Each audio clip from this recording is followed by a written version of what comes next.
Informasi berikutnya, saudara selebritas Hana Hanifah dipanggil sebagai saksi oleh penyidik Polda Riau. Dia diduga menerima aliran dana kasus korupsi SPPD fiktif di Sekretariat DPRD Riau periode 2020 hingga 2021. Hana Hanifah memenuhi panggilan penyidik Subdit Tibidkor Ditreskrimsus Polda Riau. Dia dipanggil terkait dugaan SPPD fiktif perjalanan dinas di Sekretariat DPRD Provinsi Riau periode 2020 hingga 2021. Hana Hanifah diperiksa selama 9 jam oleh penyidik di Polda Riau. Hana Hanifah diduga menerima aliran dana atas dugaan korupsi SPPD fiktif yang menjerat mantan PJ Wali Kota Pekanbaru, Muflihun, yang saat itu menjabat sebagai Sekwan di DPRD Riau. Ini masih dalam penyidikan dan akan dikembangkan terus oleh penyidik. Kita hanya fokus pada aliran dana. Begitu ada aliran dana yang mengalir ke yang bersangkutan, berarti ada dugaan hasil dari tindak pidana itu mengalir kepada yang bersangkutan.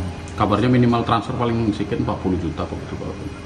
Ya, sekitar ada banyak ya, ada tidak bervariasi.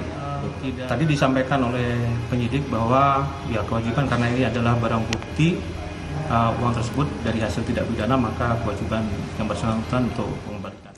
Saudara, setelah memeriksa pelaku dan 6 orang saksi, Satreskrim Polres Bogor menetapkan Aibda NP, oknum polisi yang membunuh ibu kandungnya, menjadi tersangka.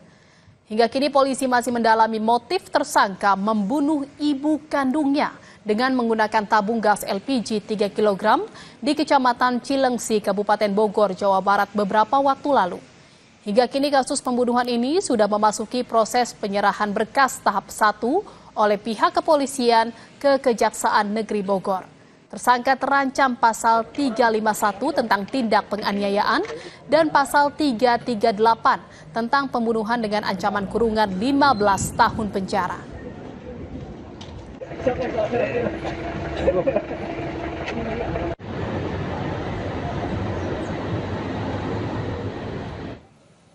Saudara, informasi tadi sekaligus mengakhiri Kompas Siang hari ini. Terus perbaharui informasi Anda hanya melalui Kompas TV Independen, terpercaya. Saya Imron Fadila. Dan saya Jihan Novita pamit undur diri. Terima kasih. Sampai jumpa.